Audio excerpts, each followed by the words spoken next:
Hey everybody, this is DaoBao. My real name is Douglas Kretz. There's never really been any reason why I'm hiding my real name. I mean, no nefarious reason. The primary reason was that it seemed like the Web3 metaverse culture really thrived on pseudonyms, and I always thought that DaoBao was a very good pseudonym to use, easy to remember, and it's really good for marketing. Since my intention in the end is to have a kind of auction house and an art house that funds artists, and I think it's good to have an easily recognizable name. So I'm doing this video because I want to do kind of a daily or every other day practice of video blogging, or a kind of diary about the kind of process of my work and why I'm doing what I'm doing. Because I think it's good to track those things. I'm wearing sunglasses because I want the light of the sun to help me with my facial features, make me look good. But staring into the Hong Kong kind of pseudo-tropical sun can hurt the eyes after a while. So here's a couple of things about me. I'm primarily a writer. I come from the United States. I was raised primarily in Texas. And my background in Texas is about 12 years of growing up, and I definitely was taught the cultural practice of living free and having your own set of opinions, but also spending quite a bit of time in nature and being absorbed by and surrounded by all the fixtures of nature. But I also grew up in cities, and I grew up in small towns in Nebraska and in North Carolina, and I lived in New York City. And I lived in San Francisco, I've lived in Hong Kong, I've lived in New Delhi, India, and I've seen a real variety of ways that cities are built and media works in cities, and the way the visual language plays out on things like street board signs and advertising logos and the sides of buses and bumper stickers and stuff like that. I've got 3 books under my belt. One of them is a poetry book called The Portable Florida. It's a book I never published, but it was part of my MFA degree at Syracuse University. I think maybe one day I'll publish it, but it's about 85 or 90 pages of poetry.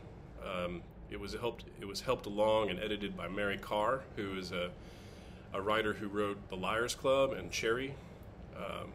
Also a poet. She's best known as being a memoirist. So she was really influential in the shape of that book, and thank you very much, Mary, if you're out there watching this. The other thing that I'm doing is finishing up Hidden Renaissance, which is a book about art and blockchain, and I'm also working on a novel called A Plague of Years, which is about a guy who experiences a nuclear attack in a city like Hong Kong, where I live, and then steals a boat to get himself across the Pacific Ocean to a place of safety, but actually finds himself going south to the Indian Ocean and places that are surrounded by the archipelago of Indonesia. So it's kind of a cool book. I want to talk a little bit about why I do the art that I do, because I think it's really helpful for me to talk it out loud, and I think it's also really helpful for people who want to look at my art or collect my art to kind of figure out what it is that I'm really doing. I'm new to art, not gonna lie. I feel like I'm very amateur at it. I think that it shows in some of my images, but at the same time, I think that the ideas that I'm exploring are really worth exploring, I think, for all of us, and it's primarily these, right? I think we live in a world where we're sort of assaulted by images. We're sort of convinced about our reality by a bunch of images that we don't really have control in creating. You know, I'm talking about advertising. I'm talking about other people's work. I'm talking about government posters that tell us how to clean the sidewalk or how to hold the handrail when we're on the subway. At least in my experience, there's a lot of visual architecture out there and infrastructure, right? There's a lot of there's like a visual matrix of things that we're constantly looking at. And in my experience, that clutter of media and information and imagery kind of gets in the way of us experiencing the world around us and the people around us. And it does that in a couple of ways. One, physically, it literally does do that. Like sometimes you'll be in an area of a city, I'm sure you've experienced this, or you're walking out in the country, or you're driving on the highway, and you see this kind of open vista, or you see like you're surrounded by wilderness, or you're out on the desert plains or something in the US, and then suddenly there's a big billboard with an advertising message on it. It kind of like jars the senses and shows you that you're really not where you thought you were, that you're also in somebody else's headspace. I think that imagery conveys a headspace, and imagery is really effective in bringing everybody together into a specific headspace. And I think what I mean by that is that we see first before we really sense or know what it is we're thinking about and what it is we're being introduced to.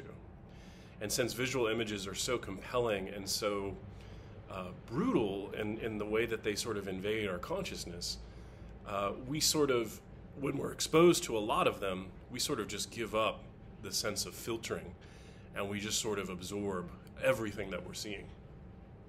And this has a cost, I think.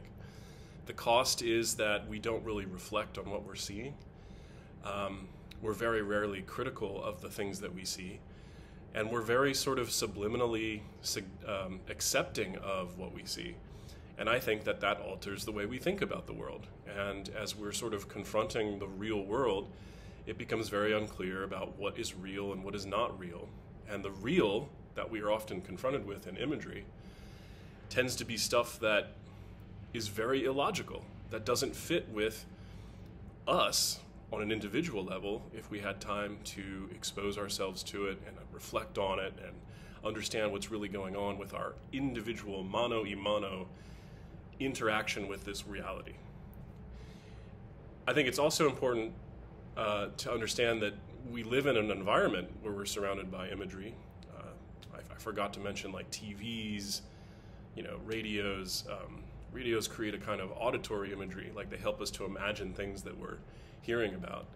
Movies, all sorts of things, our phones, everything that we're sort of in touch with. And I think what I'm talking about when I talk about visual imagery is that I'm really just talking about an overabundance of information. For me, it's very simple what I'm trying to do in my art. I'm trying to reconfigure how I see things by altering it, by taking things that we've all, I would say all in terms of the most general sense of people, my background culture, the culture that I live in today, by taking what we perceive as true, what we perceive as being a trustworthy element of imagery, and then altering it severely, not so much to send a jarring message to somebody about what I think this really means, but really just to sort of be a visual object or a kind of meditative object that in the experience of looking at it, and in my experience of making it, helps me to reformulate how I think about myself or how I think about the world around me. So I'll put some stuff in the links below that show you some of the stuff that I'm doing. And what you'll probably see is a bunch of glitch work. You'll see photo collage. You'll see alterations of color and hue and saturation and tonality. And you'll see a bunch of stuff that's really, I don't know, for maybe some people it looks clumsy, for other people it looks considered and on purpose. But what I hope the sort of general appreciation of it is that maybe you see that imagery can be manipulated, and ideas that we hold true can also be manipulated by taking references to those ideas and putting them in new context. I do stuff where by taking things from the film stills of Godard films, I take images from ancient mythology that are depicted in history books or literature. I take pictures from advertising, and all of the stuff that I work with doesn't get processed through Photoshop or any sort of sophisticated software. I don't own any of that kind of software. I own Pixelcut, and I own an iPhone app, like a Photos app. I pretty much only use, and I own Procreate, so I use Procreate, Pixelcut, and the iPhone and iPad Photos app to just alter things. And I cut and I paste, I use my stylus, I use my hands, and I work with things manually. And then I usually do one of one. I just do one version of it. And I let everything else speak for itself. So that's just a little bit about my process. I hope that some of that makes sense.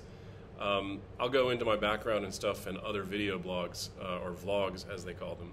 And I'm just trying out the video thing, and I'm trying out the reception of this kind of thing when people, watch it. If you like it, let me know. If you like it, subscribe to my channel. If you like it, share it. If you like it, leave a comment. If you like it, give me a DM. Shout out on Twitter at DBC3_. I'm very easy to find. Just search for DaoBao. And thanks for being part of my experiment.